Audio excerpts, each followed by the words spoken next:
Well, as our guest Janelle Irwin of Florida Politics reported this week, a new statewide survey shows voters overwhelmingly support efforts to tighten the state's process for putting constitutional amendments on the ballot. The poll found more than 3/4 of voters, 76%, would be more likely to support a lawmaker who voted to restrict the constitutional amendment process. That feeling transcended party lines, with 78% of Republicans and no party voters saying they would back lawmakers who vote in favor of tightening up the ballot initiative process. 73% of Democrats agree. The chamber poll did not include the survey language. Governor DeSantis has indicated he wants to make it even harder to amend the state constitution via petition. And Janelle, can we trust this poll? If I'm giving it a salt shaker test, I'm giving the whole salt shaker.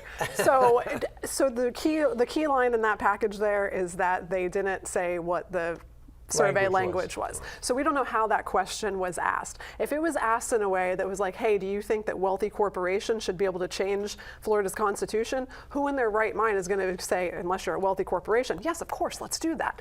But if you asked it in a fair way that said, you know, should we change the citizen-initiated ballot initiative, I think you might see some different results there. So I think that that language is crucial, and until we see what that language was, it's impossible to tell whether or not you can trust these poll results. Kimberly, there's no doubt, I think, that the governor in this coming session is going to try to make it harder to do petition drives to change the Constitution, right? That's right. And he also said yesterday when he did a press conference on Thursday when he was signing the illegal immigration bill, he said that the legislative leaders had agreed to tackle this. So it does look like they'll be moving ahead on that. I don't know that, you know, Florida voters have a full grasp of what that might mean, but before the last election, a lot of these more progressive policies in Florida had passed, you know, through ballot initiatives. But we saw that change, obviously, this past election on marijuana and on abortion. And so it'll be interesting to see, you know, where the public really is on that. And that was after they've already made it harder, to be clear.